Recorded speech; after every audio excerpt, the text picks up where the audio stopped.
Nawaz Sharif has now come back to Pakistan and is in pole position to become the next prime minister. The Pakistan army had to fall back and do a deal with the old favorite son, which was Nawaz Sharif. There is a new kid on the block, which is Imran Khan, who has actually become a lot more popular in Pakistan after his ouster.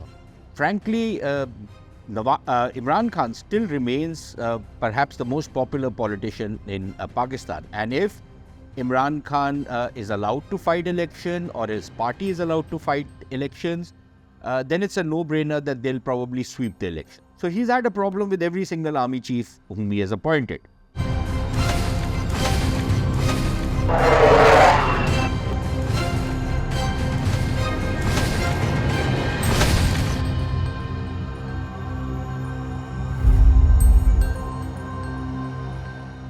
With Nawaz Sharif returning back to Pakistan last week, politics in Pakistan has come full circle. Way back in 2017, Nawaz Sharif was ousted from office in a very dubious court decision under the so-called Panama Papers agreement, but he was ultimately disqualified on being part of a company which his son owned, and for not taking a salary from that company and not declaring it in his election forms. Clearly a very dubious decision. It was a hit job carried out by the Pakistan judiciary, which is notorious for carrying out these hit jobs at the behest of the Pakistan army and the deep state to oust inconvenient politicians. And this has been going on for many years, many decades now. So Nawaz Sharif was ousted, and because the Pakistan army did not want him at the helm, and they were paving the way for their favorite child, Imran Khan, to come into power. And in 2018, they finally brought Imran Khan into power in an election which was, again, like all elections in Pakistan, of a somewhat dubious nature. That's not to say that Imran Khan did not have popularity, but the way the election was tilted in his favor and what happened post-election was in front of everyone, and how the Pakistani establishment wanted to bring this guy back into power because they saw in him the knight in shining armor. Of course, Imran Khan then turned around and he took on the Pakistan army like no other Pakistani politician has done in Pakistan's history. Frankly, Imran Khan still remains perhaps the most popular politician in Pakistan. And if Imran Khan is allowed to fight election, or his party is allowed to fight elections, then it's a no-brainer that they'll probably sweep the elections, at least in two provinces, if not more. At least in Punjab and in Khyber Pakhtunkhwa, the PTI will sweep the election and get a majority on their own. Something that the Pakistan army is not going to allow because of the bad blood which exists between the top generals, especially the army chief Asim Munir and Imran Khan. So Imran Khan is virtually out, but they need a somewhat credible face to come into power, and who better than Nawaz Sharif? The Pakistan People's Party is not even a political party anymore. It's a family-owned enterprise, like some other parties in the subcontinent these days. And the PPP is more or less restricted to rural Sindh and some pockets of South Punjab, but nothing more than that. It doesn't have a presence anywhere else. All the Machiavellian politics of Asif Zardari has actually run the Pakistan People's Party into the ground, and their new white hope, Bilawal Bhutto, has turned out to be quite a dud.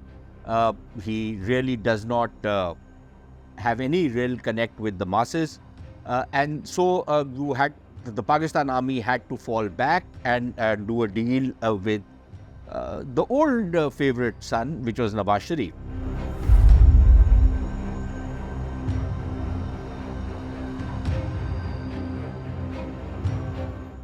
So in a sense, politics has come full circle, and not just that Nawaz Sharif has now come back to Pakistan and is in pole position to become the next prime minister in an election which is, probably going to be more of a selection rather than an election. According to the grapevine in Pakistan, the number of seats which parties are going to be allotted has more or less already been decided. The thing is that in the case of Nawaz Sharif, it's not just that he's come back to Pakistan that things have turned full circle. It is that he has once again become the favorite son of the Pakistan army, which is also a return to 40 years back when he was discovered and propped up by the Pakistan army and then brought into power way back in 1990. Now, of course, he had been in politics earlier under the Zia dictatorship, and he had been propped up, first made finance minister in Punjab, and then later the chief minister of Punjab before he became prime minister in 1990.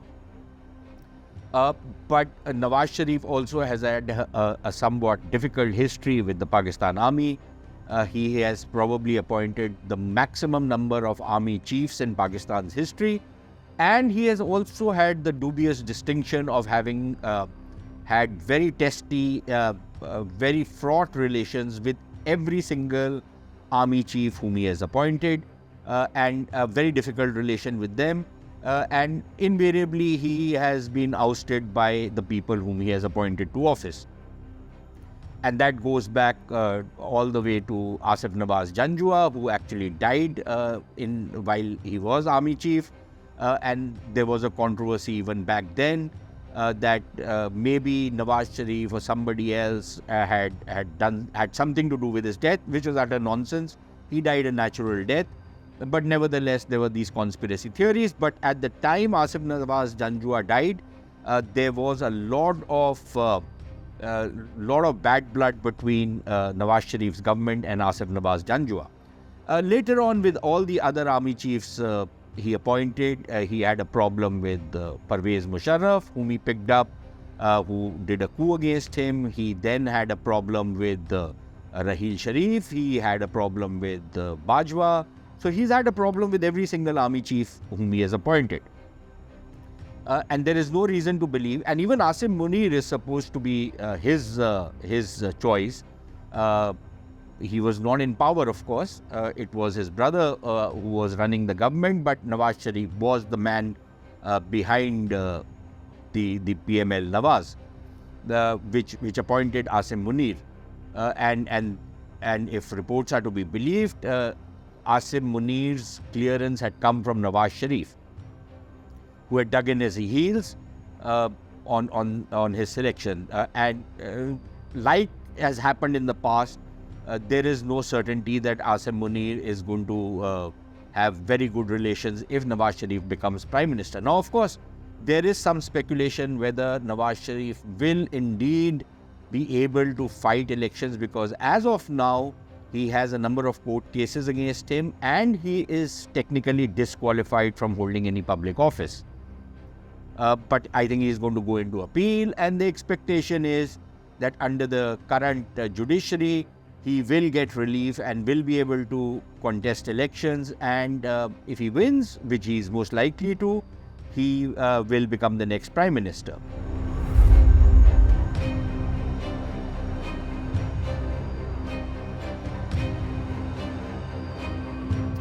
The problem, however, is going to be that Nawaz Sharif's popularity is not what it was maybe 5, 7, 10 years back. There is a new kid on the block, which is Imran Khan, who has actually become a lot more popular in Pakistan after his ouster than what he was when he was in office. And frankly, the PMLN has lost a lot of ground in Punjab, which is its basic support base, especially the central and north Punjab areas where they get the maximum number of seats. They seem to have lost a lot of ground to the PTI, but then the PTI does not exist really on the ground because the Pakistan army and the deep state has cracked down on the PTI There's been a very brutal crackdown. The party has been dismantled. All its top leaders have been corralled into other parties, which are breakaway factions of the PTI.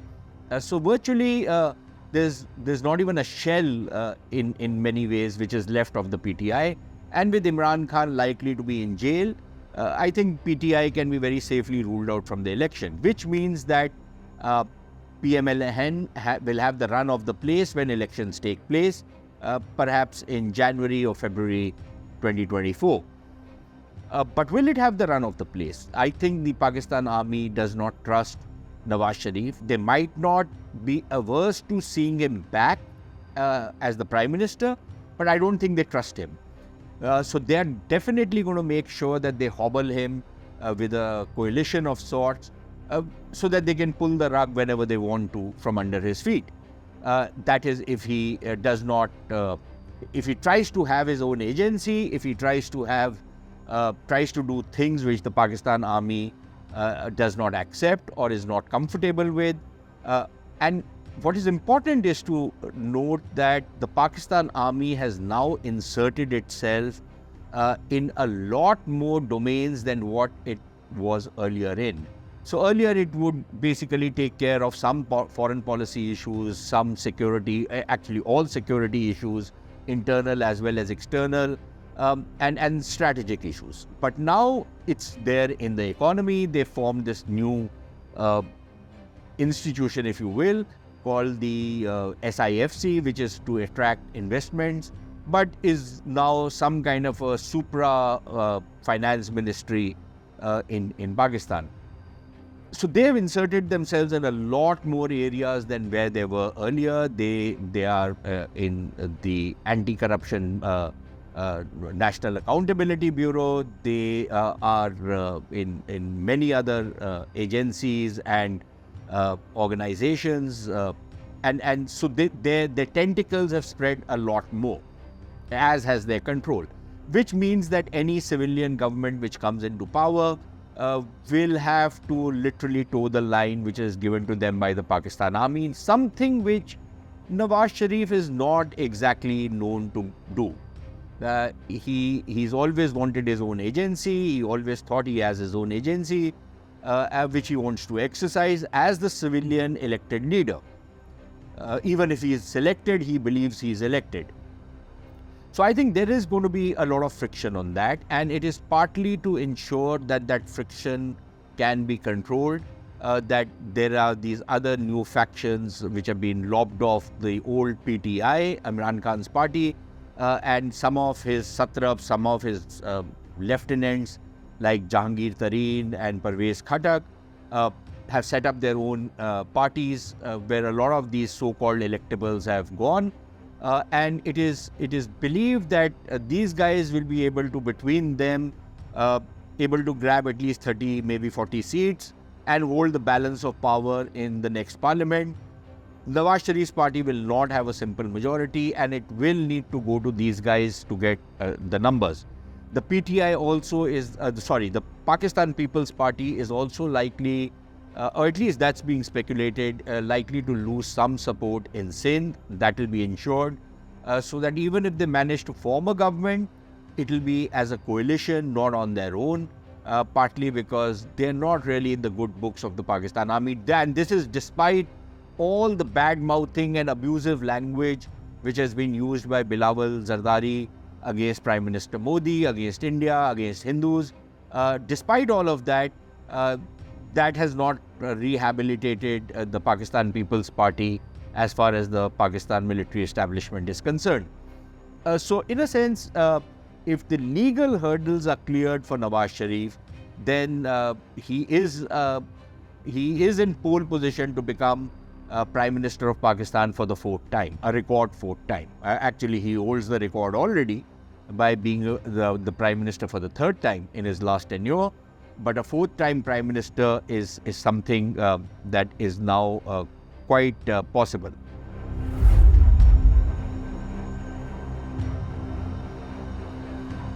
The problem, however, is going to be that Nawaz Sharif not only has lost a lot of popular support, but he will be taking control of Pakistan, at least nominally, at a time when Pakistan faces its worst crises. Not a single crisis, it's not just an economic crisis. There is a political crisis in Pakistan because there is a lot of political fragmentation which has taken place already, political polarization as well as fragmentation.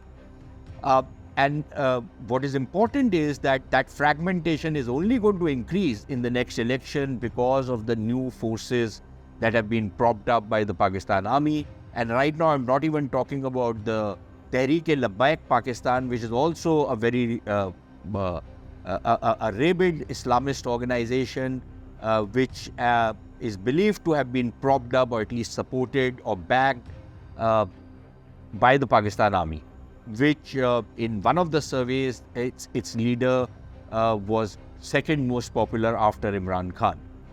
So don't ignore the potential nuisance of some of these radical Islamist parties, which will also come into play after the next election. So that political fragmentation and the political polarization process is only going to deepen as we go forward, and the economic crisis is not showing any signs of ending anytime soon, and could actually become even worse because Nawaz Sharif really does not have a solid economic plan. Solid economic plan in the sense he does not have any real plan on how to carry out deep structural reform, without which it's just a matter of time that the economic crisis re-erupts once again, and in a much worse form than what Pakistan has already been going through. So there is going to be that problem which is going to come in the months ahead. And then there is the security crisis, which is on the western border with Afghanistan, which again is showing no signs of ending and is likely to deepen as things move forward, especially if the Pakistanis do expel nearly 1.7 million Afghan refugees who they claim are unregistered and who are being sent back. So that is going to create a kind of a backlash in Afghanistan, and something that the Pakistanis will not be able to escape. Now, Nawaz Sharif, in his first speech when he came back, although it was a long 1-hour speech, he devoted about 2 sentences to wanting to normalize relations in the region, with having good relations with all neighbors. He spoke about economic corridors, perhaps between Pakistan and the erstwhile East Pakistan and now Bangladesh through India. So I think he is talking about some kind of connectivity project. He also spoke about a dignified solution to Kashmir, and basically that he wanted to normalize relations with India. I think what the Pakistan army thinks of that particular proposal has now become known, because within days of Nawaz Sharif having said this, we are suddenly seeing a massive violation of the ceasefire along the LOC. Now, the Pakistanis had violated the ceasefire a few days back also, but the latest ceasefire violation is extremely serious and could put in jeopardy the 2-year-long ceasefire which had already been existing. Is this a message to Nawaz Sharif, or is this a restart of the artillery duels which happen along the LOC, which is pretty, normal, has been pretty normal in the past. But of course, this could complicate matters for Nawaz Sharif if he was to actually make an outreach to India.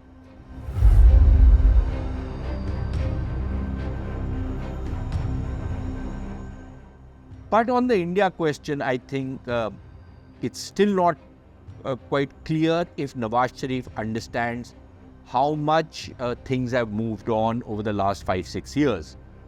The constitutional reforms in Kashmir in August 2019 have completely changed the complexion of the problem. So if Nawaz Sharif thinks that we can go back to the old days when the Lahore Declaration was negotiated and a lot of other things were happening, or even the back channel which was operative between the Manmohan Singh government and the Musharraf regime can be revived. I think that offer is no longer on the table.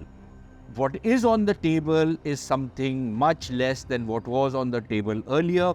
And what is on the table and what might be on the table right now will also disappear if the Pakistanis continue to stay bloody-minded about Kashmir and about relations with India.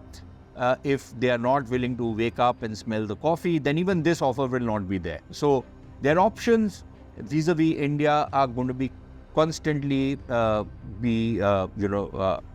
going to be reducing as we go forward. One wonders if Nawaz Sharif understands how much that has changed, and one wonders whether he will be able to reconcile to that and convince the Pakistan army that if Pakistan has to move forward, then they need to get off this Kashmir and India hobby horse. Otherwise, things are not going to be very easy for them. So clearly, there are huge challenges which will confront Nawaz Sharif when he comes into power, and it's not very clear whether he's thought them all through. Look, let's be very clear. He is, he might give the impression of being a somewhat laid-back kind of a guy. A lot of people make a lot of fun of him that, he's not all there, that he's the kind of a guy who can be taken for a ride. But frankly, anybody who thinks that has another thought coming. The fact of the matter remains that in the treacherous terrain of Pakistani politics, for somebody to have remained politically relevant for 4 decades, having become Prime Minister 3 times and perhaps likely to become Prime Minister for the 4th time, having been ousted thrice and having made a comeback 3 times and perhaps 4 times, is nobody's fool. He is a very shrewd politician. He is a person who understands the political terrain extremely well. So I don't think anybody should take him,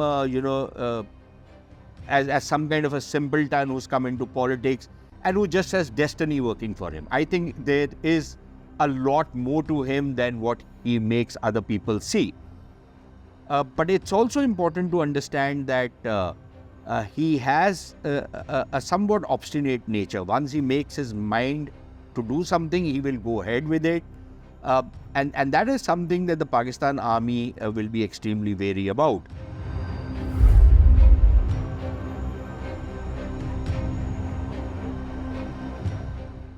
The other thing is about Nawaz Sharif and his personality, that people who take him lightly do it at their own peril.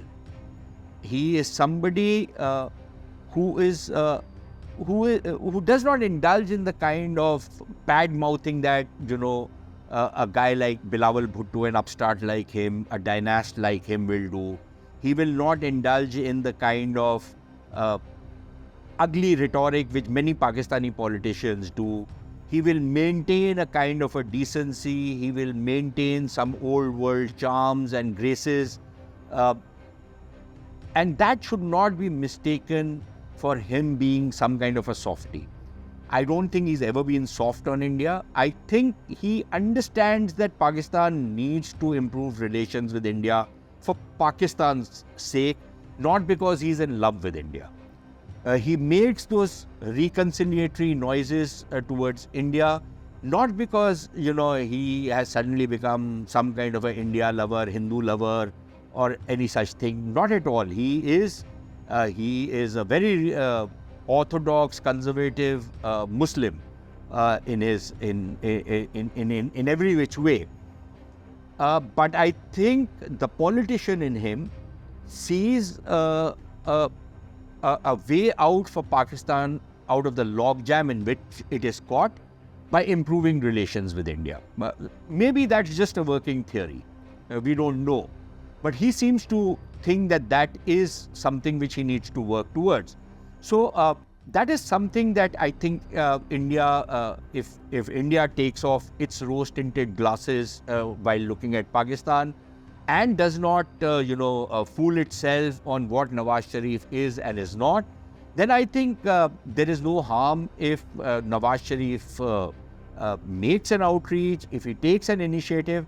I don't think India is going to reject it. I think the current dispensation, at least, will not compromise on India's core interests, which includes Kashmir. I don't think they're going to turn the clock back on Kashmir or the constitutional developments that have taken place in Kashmir. But I don't think they will also rebuff any overtures if they come from Pakistan, provided those overtures are made in a more structured and a formal manner, even if it's at a back channel. If the Pakistanis think that a tweet or an off-the-cuff remark is something which India will reciprocate to, I don't think that's going to happen. We've seen that in the past. That's not the way to move forward. That much is very clear. But if there is some kind of outreach, I think India will reciprocate. I will also not be surprised, given the past history, when, for example, India and Pakistan were negotiating on the back channel. There was a contact which was also established with Nawaz Sharif, and he was kept in the loop to some extent that India was going to, reciprocate or move forward with Musharraf. And Nawaz Sharif was quite okay with it. So I'm not privy to any information, and this is probably just speculation, but I will not be surprised if some kind of a contact was also kept with Nawaz Sharif during his 4 years in exile in the UK. Some confabulations might have happened. We don't know, but it is possible that there could be some kind of a thaw moving forward. But I think the red lines are also going to be there, even if there is going to be a thaw. If the Pakistanis are ready to accept those red lines, maybe things can move forward. Otherwise, it will be yet another false dawn. But let's see how things work out, whether Nawaz Sharif does indeed become Prime Minister or he just leads his party to power, and then what the political configuration is in Pakistan, and whether we can actually see some forward movement or we are going to slide back, as the last couple of days with these ceasefire violations seem to suggest is pretty much in the realm of possibility that we might actually see a regression in the relationship rather than a progress in the relations. But let's see what the future holds.